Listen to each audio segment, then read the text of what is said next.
वेदवेद्ये परे पुंसि जाते दशरथात्मजे वेदः प्राचेतसादासीत् साक्षाद् रामायणात्मना उल्लङ्घ्य सिन्धो सलिलं सलीलं यशोकवह्निं जनकात्मजायाः आदाय तेनैव ददाह लङ्कां नमामि तं प्राञ्जलिराञ्जनेयम् गोष्पदीकृतवाराशिं मशकीकृतराक्षसं रामायणमहामाला रत्नौ वन्दे नीलात्मजम् कूजन्तं राम रामेति मधुरं मधुराक्षरम् आरुह्य कविता शाखां वंदे वाल्मीकि कोकिलम्. दाशरथींची चरित्रे म्हणजेच राम, लक्ष्मण, भरत, शत्रुघ्न या चारही भावंडांच्या चरित्राचा विचार करत असताना प्रभू रामचंद्रांच्या चरित्राचा आपण विचार करतोय. अयोध्याकांडामध्ये अनेक प्रसंगांमधून प्रभू रामचंद्रांना परीक्षा द्यावी लागली याचा विचार आपण करत होतो. तर त्या प्रसंगांचा विचार करत असताना आता आपल्याला जो विचार करायचा आहे तो राज्याभिषेकाच्या प्राप्तीचा आणि वनवासाच्या प्राप्तीचा जो प्रसंग आहे त्यामध्ये सगळ्यात आधी राज्याभिषेकाच्या प्राप्तीचा जो प्रसंग झाला किंवा ती घटना घडली त्याचा विचार करू आणि तिकडे प्रभू रामचंद्रांची प्रतिक्रिया काय होती हे पाहूया. जो संपूर्ण प्रसंग घडला, जी घटना घडली त्याचा आत्ता विस्तार करत नाही कारण तो विचार स्वतंत्र होतो, परंतु प्रभू रामचंद्र जे वागले त्याच्यातनं आपल्याला काय शिकायचं आहे ह्याचा विचार असल्यामुळे त्याला महत्व देताना प्रभू रामचंद्रांना म्हणजेच रामाला राज्याभिषेक करायचा हे दशरथांनी ठरवलं. दशरथांनी ठरवलं म्हणजे दशरथांच्या मनामध्ये तो विचार आला आणि दशरथांच्या मनात तो विचार आल्यानंतर दशरथांनी गुरुजन, मंत्रीगण, प्रमुख जे आहेत त्यांना विचारलं हा निर्णय योग्य आहे का. त्यांनी होय म्हटल्यानंतर निर्णय झाला. मानसाने वर्णन करत असताना गुरु वसिष्ठांनी जे काही शब्द उच्चारलेत त्यामध्ये गुरु वसिष्ठ म्हणतात की रामाला जेव्हा राज्याभिषेक होईल ती योग्य वेळ असेल. त्यांनी ही रामाला राज्याभिषेकाची योग्य वेळ आहे असं म्हटलं नाही, ज्या वेळेला होईल त्यावेळेला, कारण त्यांना कल्पना आहे पुढे काय घडणार आहे. अस्तु प्रभू रामचंद्रांना कळवलं गेलं, प्रभू रामचंद्रांना सांगितलं गेलं की तुला राज्याभिषेक होणार आहे आणि ज्या वेळेला मला राज्याभिषेक होणार आहे त्यांना कळलं, रामाला कळलं, त्यावेळेला रामाने तिकडे दुःख व्यक्त केलंय, त्याच्या अंतःकरणामध्ये पश्चाताप निर्माण झाला असं रामायण सांगतं. पश्चाताप निर्माण झाला म्हणजे काय, प्रभू सप्रेम पचितानि सुहाई हरव भगत मन मे कुटिकलाई. आहे असं झालेलं की राज्याभिषेक मला होतोय पण ते योग्य नव्हे. याचं कारण असं आहे की राज्याभिषेक मला होत असला तरी आम्ही 4 भाऊ आहोत आणि केवळ मी मोठा आहे, केवळ वयाने मी मोठा आहे या नियमावरती मला राज्याभिषेक होतोय हे बरोबर नाही. त्याच पलीकडे हा निर्णय घेतला जात असताना माझे 2 भाऊ भरत आणि शत्रुघ्न इथे नाहीत. त्यामुळे निर्णय धर्माला कितीही जरी अनुकूल असला तरी त्याच्या स्थानाबाबत किंवा त्या निर्णयाच्या कालाबाबत आणि त्या निर्णयाचे उत्पन्न होणारे परिणाम आणि प्रतिसाद याबाबत त्यांच्या अंतःकरणामध्ये शंका आहे. घडलेली घटना अनुकूल असून देखील, धर्माला अनुकूल असून देखील, धर्मयुक्त असून देखील तिचं स्थान, तिचा काळ हा अंतःकरणाला मान्य होत नसल्यामुळे त्याबद्दल जी शंका आहे, त्याबद्दल जो पश्चाताप आहे, हे प्रभू रामचंद्राच्या अंतःकरणाच्या शुद्धतेचं प्रतीक आहे. आणि ती अंतःकरणाची शुद्धता आपल्या देखील हृदयामध्ये, आपल्या देखील अंतःकरणात असली पाहिजे. एखादा धर्मयुक्त निर्णय घेत असताना देखील कोणत्या गोष्टींचा विचार केला पाहिजे या प्रसंगातून शिकायचं असेल तर तो निर्णय घेत असताना त्याच्या सापेक्ष असणाऱ्या म्हणजे त्याच्याशी निगडित असणाऱ्या सर्व व्यक्ती तिकडे उपस्थित आहेत ना, तो काळ योग्य आहे ना आणि ते स्थान योग्य आहे ना. नाहीतर धर्मयुक्त निर्णय असून देखील त्याचे निर्माण होणारे जे परिणाम आहेत ते काही योग्य किंवा सूचक असत नाही. त्याच्याबद्दल शंकाही होते, घेतलीच जाते आणि संदिग्धता निर्माण होत असते. हा, आता नियमच असा आहे, म्हणजे शास्त्रांनीच आणि सुभाषितकारांनी वर्णन करून सांगितलेलं आहे की सगळ्या लोकांना सगळ्या वेळेला सगळ्या क्षणामध्ये सगळ्या ठिकाणी तृप्त करता येत नाही, पण अधिकाधिक आपण पूर्ण प्रयत्न केला पाहिजे की त्याबद्दल कोणतीही शंका राहू नये. जर हा प्रसंग घडत असताना कल्पना करू आपण, प्रभू रामचंद्र त्या दरबारामध्ये उपस्थित असते आणि प्रभू रामचंद्रांना विचारलं गेलं असतं की तुला राज्याभिषेक, युवराज्याभिषेक होणार आहे, म्हणजे माझ्या नंतरचा राजा तू, हा निर्णय त्याच्यासाठीचा तो राज्याभिषेक तो तुला होणार आहे, तुला काय वाटतं? प्रभू रामचंद्रांनी तिकडे सांगितलं असतं हा निर्णय घेत असताना, ठरत असताना इथे भरत शत्रुघ्न असावे तशी माझी इच्छा आहे. आणि तसं झालं असतं तर पुढचं रामायण घडलंच नसतं. हा एक अन्यथा विचार, म्हणजेच दुसरा उलटा प्रश्न निर्माण करून पाहण्यासारखा प्रसंग आहे. असं घडलं असतं तर प्रभू रामचंद्रांचा स्वभाव काय सांगतो तो विचार करून पहा. झालं, राज्याभिषेकाची घटना घडली, राज्याभिषेक होणार हा निर्णय झाला. मग पुढे मंथरेने त्या कैकेयीचे कान भरले, कैकेयी कोपभवनात गेली, दशरथ महाराज गेले, दशरथांना कळलं, सगळा प्रसंग होतो.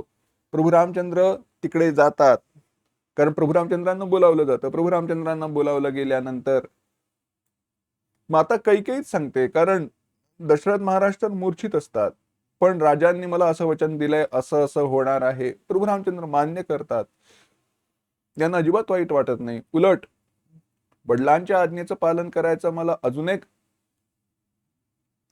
अवसर मिळतोय, पुन्हा मला पालन करण्याची संधी मिळते, हे पाहून त्यांना आनंद झाला. ते परत आले. त्यांनी माता कौसल्या आणि लक्ष्मणाला ज्यावेळेला ही बातमी सांगितली त्यावेळेला लक्ष्मणाला क्रोध आलाय, लक्ष्मणाने रोष व्यक्त केलाय आणि माता कौसल्याने दुःख व्यक्त केलंय. तो संवाद फार सुंदर आहे. लक्ष्मण म्हणतो की दादा, तू मान्यच कसं करू शकतोस, धर्माने प्राप्त झालेल्या राज्य लक्ष्मीचा तू त्याग कसा करू शकतोस, आणि त्याचं कारण काय, तर कोणत्या तरी एका स्त्रीच्या वचनांमध्ये वडील आलेत म्हणून तिथे ते कामासक्त आहेत. विपरीतश्च वृद्धश्च विषयश्च प्रदर्शितः नृपः किमिव न ब्रूयात् चोद्यमानः समन्मथः. अगदी उथळ भाषेमध्ये बोलायचं झालं, लक्ष्मणांचा भाव काय आहे, त्यांना म्हातारचाळ लागलेत, ते कामाने विद्ध आहेत, त्यामुळे त्यांची बुद्धी गेलेली आहे, ते आपल्या बायकोच्या शब्दात आलेले आहेत, त्यांचं बायकोवरती अत्यंत प्रेम आहे, आणि असं झालेलं असल्यामुळे वडील काहीही बोलतील याला काय शंका घ्यावी. ते बोलले, त्याला काय महत्व द्यायचं, कोणत्या वडिलांच्या वचनांना महत्व द्यायचं, ह्याचा काहीतरी विवेक आहे की नाही. तू असं म्हणतोयस, मी सांगतो सगळं गेलं खड्ड्यामध्ये. विवेक शून्यता. तदिदं वचनम राज्ञः पुनर्बाल्यमुपेशः पुत्रः को हृदये कुर्याद राजवृत्तमनुस्मरन्. बाल्यमुपेशः, अविवेकाने, लहान मुलासारखं जे राजाचं वचन आहे, राजनीतीचा काय आधार आहे त्याला, जाऊ देत सगळं. मी सांगतो आपण ह्या राज्याचा स्वीकार करायचा. कोण समोर उभं राहत आहे बघूया, जे कोणी उभं राहील त्यांचा पराभव करू. मी तुमच्या शेजारी धनुष्यबाण घेऊन उभा राहतो आणि तुमचं रक्षण करतो. जर अयोध्येतले लोक, अयोध्येतली जनता विरुद्ध उभी राहिली तर ही अख्खी अयोध्या निर्मनुष्य करेन. करिष्यामि शरैस्तीक्ष्णैर्यदि स्थास्यति विप्रिये निर्मनुष्यामिमां सर्वाम अयोध्याम.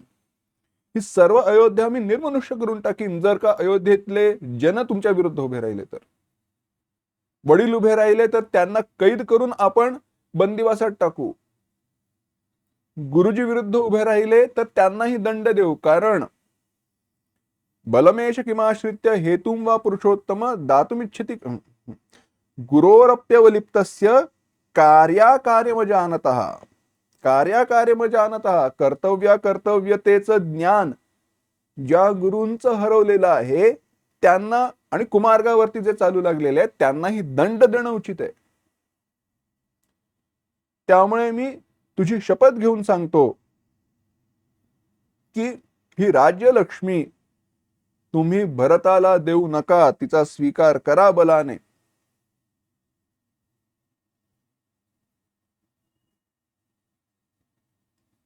लक्ष्मणाचं ते ओजस्वी तेजाने युक्त वचन ऐकल्यानंतर प्रभू रामचंद्र म्हणतात, माता कौसल्या म्हणते. आता इथे रामचंद्रने माता कौसल्या म्हणते, रामा तू त्या लक्ष्मणाचं हे तेजस्वी वचन ऐकलंयस. माझ्या सवतीने जे अधर्मयुक्त वचन सांगितलंय त्याच्यामुळे शोकाने संतप्त झालेल्या या आईला सोडून तू जाऊ शकत नाहीस. या आईला सोडून तू जाऊ नकोस.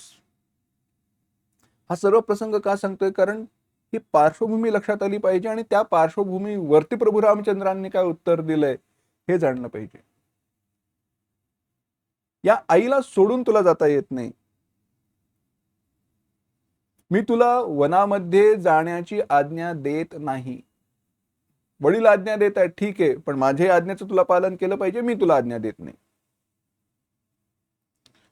जर तू मला असं शोकसंतप्त शोकाने व्याकुळ झालेल्या मला सोडून वनामध्ये जाशील तर मी प्रायोपवेशन करून प्राणाचा त्याग करेन. प्रायमिहा शिष्य न शक्ष्यामि जीवितुम. मी जिवंत राहू शकणार नाही. अहम प्रायमिहा शिष्ये. मी प्रायोपवेशन करेन. ततस्त्वं प्राप्यसे पुत्र निरयं लोकविश्रुतं ब्रह्महत्यामिवा धर्मात् समुद्र सरितां पतिः. आणि माझ्या मृत्यूचं कारण झाल्यामुळे ब्रह्महत्ये समान पाप तुझ्या माथ्यावरती पडेल. प्रभू रामचंद्रांनी दोघांचंही वचन ऐकलं, लक्ष्मणाचं आणि मातेचं. दोघांचंही वचन ऐकल्यानंतर प्रभू रामचंद्र म्हणतायत, नासशक्तिः पितुर्वाक्यं समतिक्रमितुं मम प्रसादये त्वां शिरसा गन्तुमिच्छाम्यहं वनम्. खरंय, परंतु आई वडिलांचं वचन उल्लंघण्याची शक्ती माझ्यामध्ये नाही. त्यामुळे वनामध्ये जाणं मला इच्छित आहे. मी वनामध्ये जाऊ इच्छितो. वडिलांच्या आज्ञेचं पालन केल्याचे अनेक प्रसंग आपल्याला सापडतात. कंडमुनींनी वडिलांच्या आज्ञेवरून गायीचा वध केला होता. तो गोमेध प्रसंग आहे. पूर्ण त्याची कथा उपलब्ध झाली नाही, परंतु जे उपलब्ध झालं त्यामध्ये त्या गायीचा त्या यज्ञामध्ये बली देऊन पुन्हा तिला जिवंत केलं जातं आणि युवा रूपामध्ये. असो, प्रभू रामचंद्रांनी सांगितलं की गायीचा वध करणं पाप आहे, पण तरी देखील वडिलांची आज्ञा म्हणून प्रवृत्त झाला. परशुराम मातेची हत्या करण्याकडे, मातेचा वध केला का? वडिलांनी सांगितलं म्हणून. अनेक देवतुल्य मनुष्यांनी वडिलांच्या आज्ञेचं पालन केलंय. भीती आणि शंका याचा त्याग करून. त्यामुळे मी देखील या वडिलांच्या आज्ञेचं पालन करतोय. आणि धर्माच्या गोष्टी करत असताना मला सांगा, नाहम धर्मम पूर्वन्ते प्रतिकूलम प्रवर्तये पूर्वैरयमभिप्रेतो गतो मार्गोनुगम्यते. वडिलांच्या आज्ञेचं पालन करणं हा धर्मच आहे आणि त्या धर्माचं पालन करणं हा क्षात्र धर्म आहे. लक्ष्मणा, तू माझ्यासाठी जे वचन बोललायस ते अत्यंत प्रेमयुक्त आहे. तुझं माझ्यावरती अत्यंत प्रेम आहे. तुझ्या क्षात्र स्वभावाला अनुसरूनच तू सर्व काही वचन बोललायस. तू म्हणतोयस ते योग्य आहे. संसारामध्ये धर्मच सर्वश्रेष्ठ आहे, बरोबर आहे. पण वडिलांचं जे वचन आहे ते धर्माला आश्रित आहे. कसंही का असे ना, वडिलांनी वचन दिलंय. वडिलांनी वचन दिलं होतं की नाही, भरताला राज्याभिषेक होईल म्हणून, भरतस्य अभिषेचनम. त्यामुळे ते वडिलांचं बोलणं धर्माला अनुकूल आहे. आणि वडिलांचं बोलणं धर्माला अनुकूल असल्यामुळे त्या वचनाचं पालन करणं हे माझं कर्तव्य आहे. सोहम न शक्ष्यामि पुनर नियोगम अतिवर्तितुम. वडिलांचं जे बोलणं आहे, अतिवर्तितुम न शक्ष्यामि, माझ्याकडनं शक्य होणार नाही वडिलांचं वचन उल्लंघन.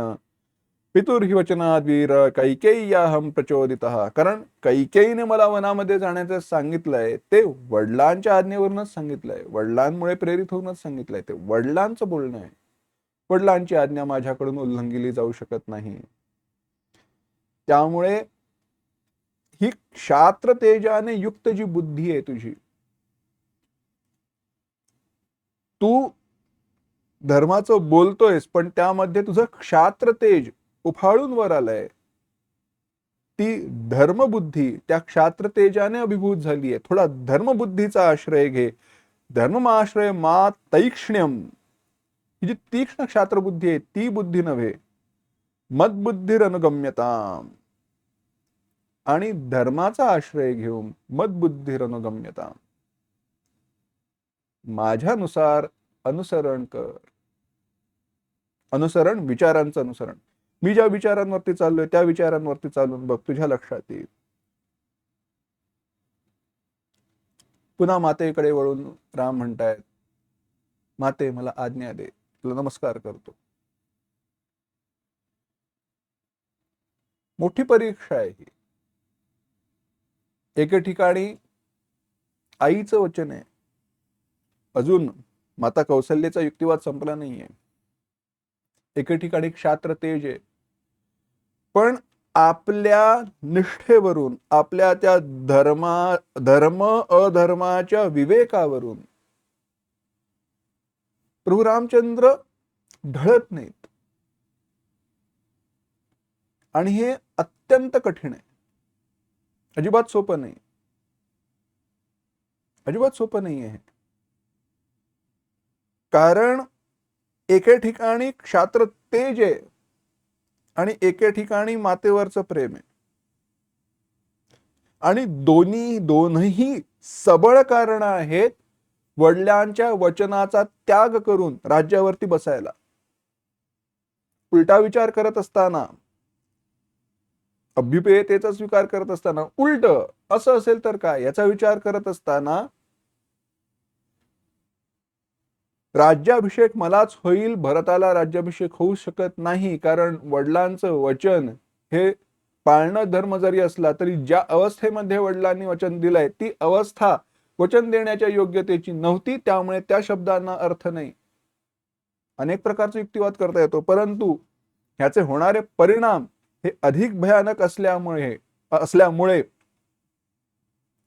ते अधर्माला कारण ठरतील. म्हणून ह्या धर्माचं मी कारण, किती युक्तिवाद करता येतात. विचार करा. आजही आपल्याकडे ज्या वेळेला मृत्यूपत्र तयार केलं जातं किंवा कोणतीही गोष्ट लिहिली जाते कायद्याच्या भाषेमध्ये, त्यावेळेला म्हणावं लागतं की माझी बुद्धी शाबूत आहे, तर त्या शब्दांना महत्व आहे ना. वडिलांची बुद्धीच शाबूत नव्हती तर त्यांनी दिलेल्या वचनाला काय अर्थ, त्यांच्या शब्दांना काय अर्थ. काही युक्तिवाद होऊ शकतो पण नाही. प्रभू रामचंद्राने सांगितलं नाही, ते धर्माला अनुसरून तेच योग्य आहे. इथे कारण मीमांसा करता येत नाही. कारण त्या सगळ्याचा इतिहास पाहावा लागतो. पूर्वी जे काही घडलं ते पाहावं लागतं. पुढे म्हणतायत, आई मला आज्ञा दे, अंबस संभृत्य संभारान दुःखम हृदय निगृह्य च वनवास कृता बुद्धिर मम धर्म्यानुवर्त्यता. माझं जे धर्मानुकूल वचन आहे त्याचं अनुसरण कर, त्याचा स्वीकार कर. 14 वर्षांच्या वनवासानंतर एकही दिवस मी दीर्घकाळ वनवासात राहणार नाही, मी परत येईन असं तुला वचन देतो.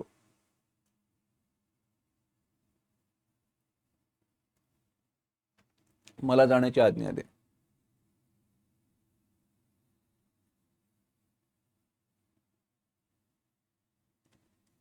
आई पुन्हा म्हणते नाही. आई म्हणते मी तुला वचन देऊ शकत नाही. यथैव ते पुत्र पिता तथाहं गुरुस्वधर्मेण सुहृत्तया च नत्वानुजानामि न मां विहाय सुदुःखितामर्हसि पुत्र गंतुम. मी तुला वनात जाण्याची आज्ञा देत नाही. तू मला दुःखी करून, मला दुःखात ठेवून तू जाऊ शकत नाहीस. तुझ्याशिवाय या जीवनाचा काय लाभ? तू आहेस म्हणून हे जीवन आहे. तू जवळ असताना सर्व राज्य मला सुख देणार आहे.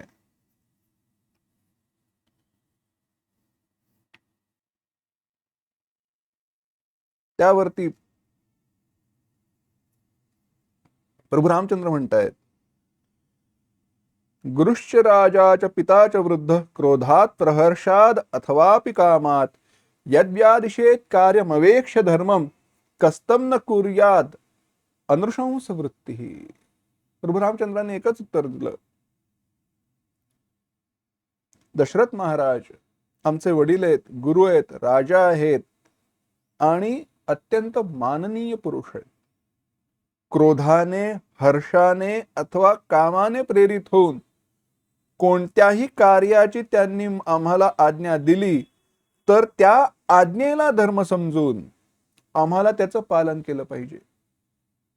आणि हा विवेक पहा, क्रोधात प्रहर्षाद अथवापि कामात. जर मला राज्याभिषेक व्हावा हे त्यांनी प्रहर्षात आनंदाने म्हटलं असेल, भरत शत्रुघ्न नसताना ती आज्ञा दिलेली असेल, तर मला वनवासाची आज्ञा दिली तिचाही तेवढ्याच आनंदाने मी स्वीकार करायला नको का?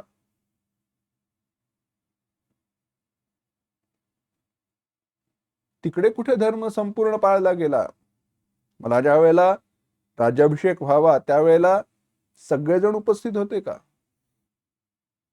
सगळ्यांची अनुमती घेतली गेली का? तेव्हा वाटलं नाही. मग आता का? कोणत्याही प्रकारे असो, वडिलांची ती जी आज्ञा आहे ती आमच्यासाठी धर्म आहे. त्यामुळे न तेन शक्नोमि पितुः प्रतिज्ञाम् इमां न कर्तुं सकलां यथावत् सह्यावयोस्तात गुरुर्नियोगे देव्याश भर्ता सगतिश्च धर्मः.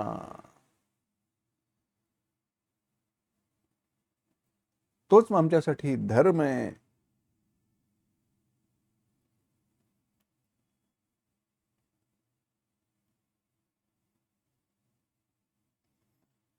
प्रभू रामचंद्रांनी अशा प्रकारे समजावलं. माता आणि लक्ष्मण या दोघांचंही मन शांत केलं. एके ठिकाणी बहिष्यर प्राण असणारे लक्ष्मण आहेत आणि एके ठिकाणी जन्मदात्री माता आहे. पण दोन्ही ठिकाणीच्या परीक्षेमध्ये प्रभू रामचंद्र उत्तीर्ण झाले.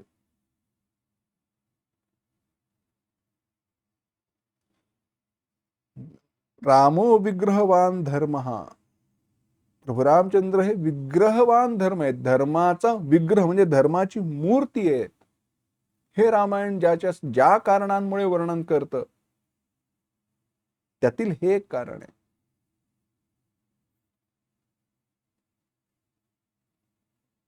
असो, अजून पुढचे प्रसंग पाहायचे पुढील भागांतून पाहू. ओम असतो मा सद्गमय तमसो मा ज्योतिर्गमय मृत्योर्मा अमृतंगमय. ओम शांती शांती शांती. हरि ओम. श्री गुरुभ्यो नमः. हरिः ओम.